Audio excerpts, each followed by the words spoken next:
Assalamualaikum warahmatullahi wabarakatuh. Waalaikumsalam warahmatullahi wabarakatuh. Sebelum memulai pelajaran pada hari ini, marilah kita berdoa. Berdoa dipimpin oleh Vivi selaku ketua kelas. Berdoa dimulai. Berdoa selesai.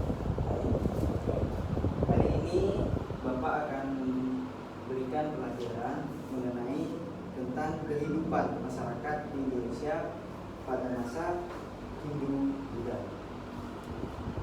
Di sini Bapak memiliki 3 fokus pembelajaran.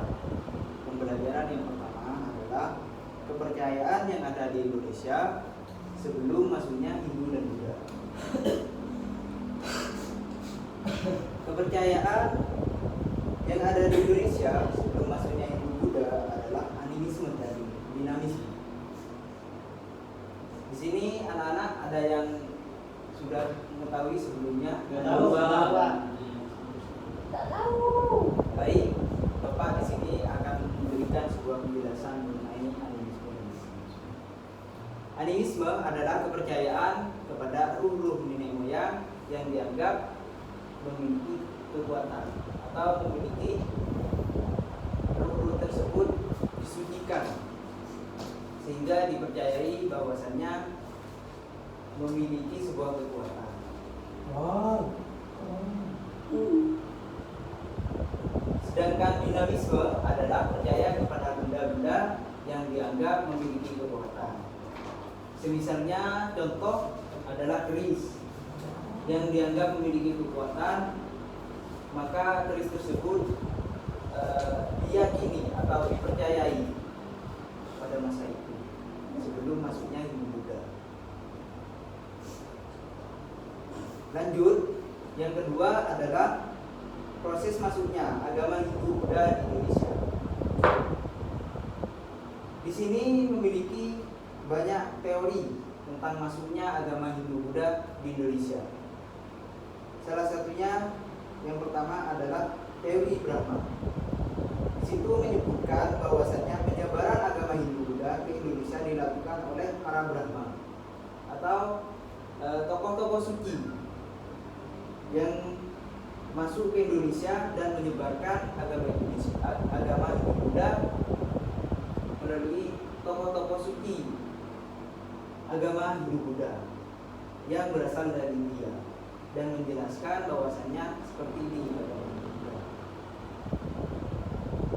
Yang kedua adalah teori kesatria.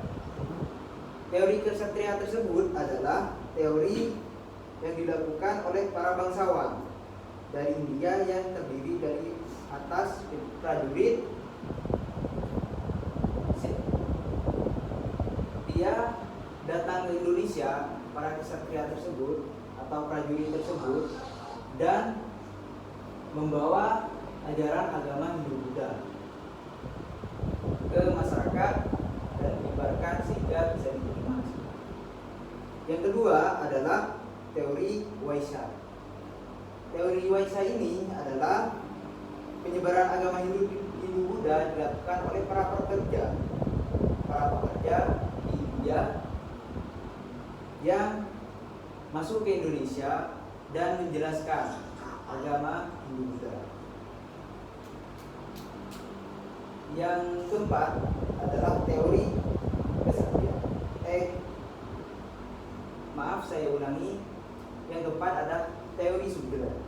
Apa itu teori Sudra? Apa, Pak? Penyebaran agama Hindu Buddha di Indonesia dilakukan oleh para pekerja. Oh, iya. Baik nelayan seperti itu. Terus, Pak? Teori Sudra itu disebarkan oleh para pekerja, oleh para nelayan dan pekerja-pekerja yang menyebarkan agama ini. Maaf yang tadi yang kelima yaitu adalah teori Waisa. Teori Waisai tersebut adalah teori yang dijelaskan oleh para pedagang yang masuk ke Indonesia. Dia menjelaskan dan membawa agama Buddha. Yang terakhir adalah teori arus balik. Ada yang mengetahui sebelumnya teori arus balik itu apa? Tidak. Teori arus balik adalah yang agak orang Indonesia yang datang ke India, dia belajar, dia bekerja entah bagaimana di India, terus dia menganut agama Hindu Buddha dan dia kembali ke negaranya, lalu dia menyebarkan agama yang diperoleh dari India. Seperti itu. Itu yang disebut teori arus balik. Dan yang ketiga yang menjadi fokus pembelajaran Bapak adalah kerajaan-kerajaan yang bercorak Hindu Buddha yang ada di Indonesia. Di sini Bapak akan menjelaskan satu persatu mengenai kerajaan-kerajaan yang bercorak Hindu Buddha di Indonesia. Satu persatu, Pak. Berapa satu? Maksudnya, Jaga waktu juga, Pak. oke baik. Mohon bersabar ya. Saya akan menjelaskan mengambil beberapa saja kerajaan yang bercorak Hindu Buddha. Semisal contohnya kerajaan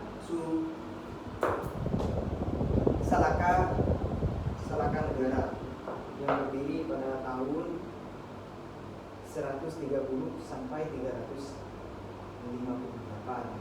Yang kedua adalah kerajaan Tarumanegara, yaitu yang bercorak Hindu Buddha, berdiri tahun 358 sampai 700. Yang ketiga yang terakhir supaya waktunya ikut itu kerajaan Kutai. Pada Kutai yang berdiri pada tahun 700 yang berdiri pada tahun 400 sampai 1630. Yang terakhir adalah peninggalan pada masa Hindu Buddha di Indonesia. Peninggalan kerajaan yang bercorak Hindu Buddha di Indonesia adalah Candi Prambanan, Candi Dieng, Candi Gedong Songo, Candi Borobudur juga bercorak Hindu Buddha itu, dan Candi Kalasan yang terakhir adalah Candi. Baik, bisa ya.